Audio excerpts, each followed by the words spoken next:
In a village nestled between rolling hills and whispering woods lived a clockmaker named Alistair. His hands, though wrinkled with age, moved with a grace that defied time itself. Alistair wasn't just a craftsman, he was a dreamer, and his greatest dream was to capture a moment of perfection, to create a clock that would tick on forever, a steadfast heartbeat in a changing world. For years, he toiled. He sought out the most resilient wood, aged under 100 suns. He forged gears from starlight-infused silver, or so the village children whispered. He polished its face until it shone like a trapped moonbeam. Every cog, every spring, every tiny screw was a testament to his devotion. He poured his soul into this creation, a heart of intricate brass and wood, believing it would be his legacy. Finally, the day came. With a gentle push of the pendulum, the clock sprang to life. It didn't just tick, it sang. Its chime was not a mere announcement of the hour, but a melody of hope, a gentle reminder of the beauty in each passing moment. Alistair named it Ethel, meaning noble and enduring. He believed it was perfect, a clock that would never need winding, never falter, never stop. But the world, as it often does, moved on. Steam-powered marvels and newfangled gadgets captured the public's imagination. Alistair's shop, once a hub of wonder, grew quiet. The gentle ticking of Ethel was drowned out by the roar of progress. People wanted things that were new and fast, not timeless and steady. With a heavy heart, Alistair passed away, his greatest creation still ticking faithfully in a silent shop. His family, well-meaning but practical, cleared out his belongings. They saw an old-fashioned clock, beautiful but impractical. It's too large, too ornate for a modern home. Reason. And so, Ethel, the clock that was meant to be a timeless heart for the world, was carefully wrapped in a dusty sheet and carried up to a dark, forgotten attic. For what felt like an eternity, the clock sat in silence. Dust bunnies became its only companions. Spiders wove webs across its gleaming face. Seasons changed outside the grimy attic. When dust snow fell, flowers bloomed, leaves turned to gold, and fell again. Decades passed. Generations of the family lived and laughed and cried in the house below, completely unaware of the treasure-gathering dust above their heads. Yet, through it all, Ethel never stopped. Its tick was muffled by the thick wooden floorboards and layers of forgotten things. A secret heartbeat in the slumbering house. Its perfect gears turned. Its pendulum swung in a steady, silent dance. It kept time for the ghosts of memory and the patient spiders.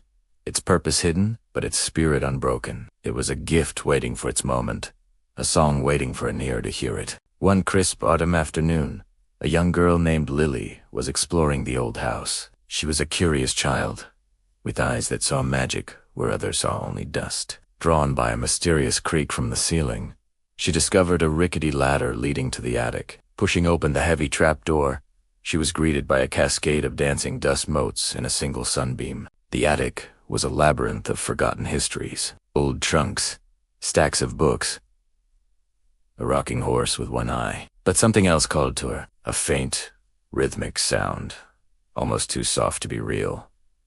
Thump-thump, thump-thump. It was like a tiny, hidden pulse. Following the sound, she navigated through the maze of memories until she stood before a large, shrouded shape. With a gentle pull, she drew back the dusty sheet, and there it was. The clock. The sunbeam fell directly on its face, illuminating the polished wood and intricate carvings. Lily gasped. It was the most beautiful thing she had ever seen, and the sound ... It was coming from inside. She pressed her ear against the wood and heard it clearly. Nawa, steady, comforting, ticked. It was a life filled with excitement. She raced downstairs. Dad, Mom, you have to see this. Her parents, initially reluctant to venture into the dusty attic, were swayed by their daughter's infectious joy. They followed her up the ladder, their modern world of smartphones and busy schedules momentarily forgotten. When they saw the clock, they were speechless. They had lived in this house for years, yet had no idea such a masterpiece was hidden just above them. With considerable effort, they carefully carried Ethel downstairs, and placed it in the heart of their home, the living room. As they cleaned away the decades of dust, the clock's true beauty was revealed. The wood glowed with a warm, deep luster. The silver gears gleamed. And the ticking. Oh, the ticking changed everything. It wasn't loud or intrusive. It was a gentle, grounding presence. Tick-tock, a rhythm that seemed to slow their frantic world down. The family's life began to change in small, wonderful ways. They found themselves gathering in the living room more often, drawn by the clock's comforting presence. The constant chime, once a forgotten melody, became the soundtrack of their lives. It marked not just the hours, but their moments together. Dinner time became a shared ritual. Story time before bed was announced by its gentle song. The steady rhythm of the clock brought a new rhythm to their lives. They felt more connected, more present. The frantic rush of modern life began to feel distant.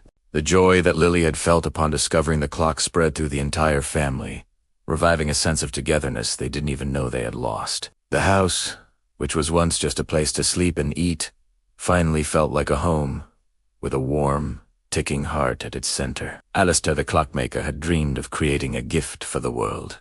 For a long time, it seemed his gift had been forgotten, its purpose lost. But purpose is a patient thing. It can wait in the dark, hidden in an attic, for the right person to come along. Every gift, every talent, every creation has its own time. Even if it's forgotten for a while, its moment will come. Ethel, the timeless clock, had finally found its purpose, not in being a marvel for the world, but in bringing joy and rhythm to one family, which, in the end, is a world in itself. Thank you so much for joining me on this journey today. If this story touched your heart, please don't forget to like this video and subscribe to the channel for more tales that remind us of the magic hidden in plain sight. We'll see you in the next one.